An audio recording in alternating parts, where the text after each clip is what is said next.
I went to visit 3 cemeteries: Chapel Hills, Holy Cross, and Panteon de Guadalupe. The first cemetery I went to was Chapel Hill Memorial Gardens, where the cemetery is located in a decent place. Some neighborhoods around it are a little rough, but it has big gates surrounding it. I noticed something different at this cemetery. This cemetery has different gardens where people are buried. The gardens are Good Shepherd, Babyland, Angels, Christus, Devotion, Hope, and Masonic. As I walked around, I paid attention to the different tombstones. I noticed that this cemetery did not have a lot of big tombstones, and they were scattered in different areas. I also noticed that they had some benches with the loved ones' names on it, and some had a picture. Some of the bigger tombstones had angels and saints on them with a small prayer below it, but majority of the tombstones at the cemetery were just the regular flat ones. The cemetery allows you to decorate your loved one's grave with seasonal decorations or personal items. There are many tombstones and graves that had Halloween decorations. Some had pumpkins, spiderwebs, and skulls and other stuff. Another thing I noticed was the direction of the tombstones.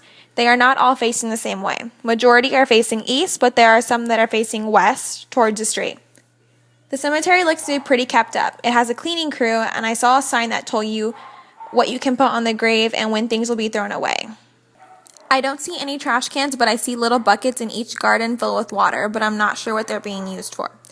Further back by the Devotion Garden, there is a small building, and it looks like a place where they put the vases with the ashes of people who wanted to be cremated.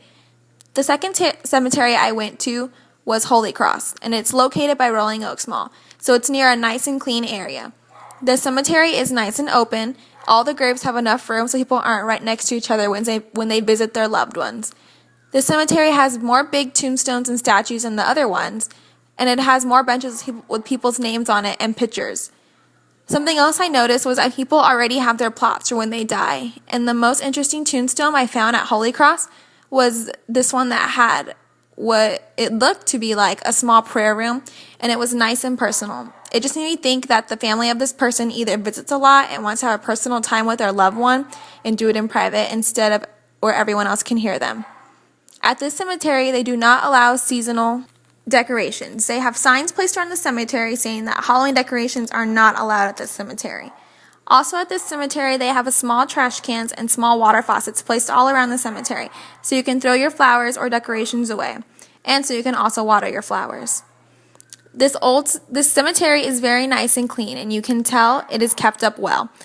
They also have a huge mausoleum with the museum, and they have small mausoleums scattered around the cemetery with the cremations of people. As I was walking around, I noticed that there was a lot of fresh new graves, and they didn't have any grass, just the dirt, and their tombstones weren't flat, so they were still up and being ready. Another thing I saw was that they had just had a funeral because they still had the tent up from the funeral.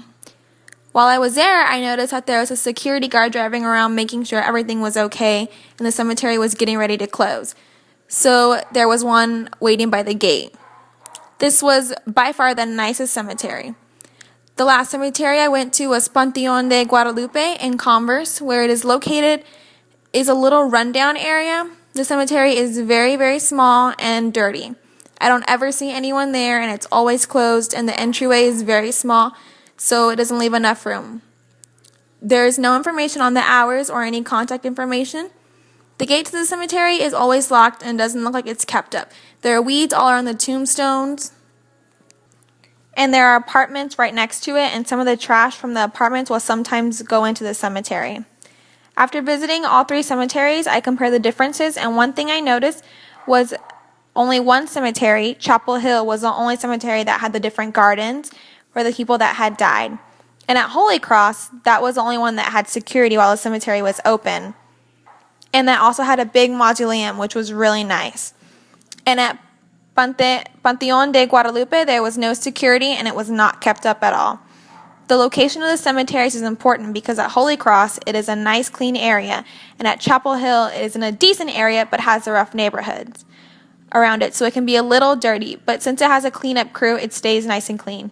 Lastly, Panteon de Guadalupe is important because they have built so many different buildings around it that the cemetery has not grown, and it remains dirty and full of weeds.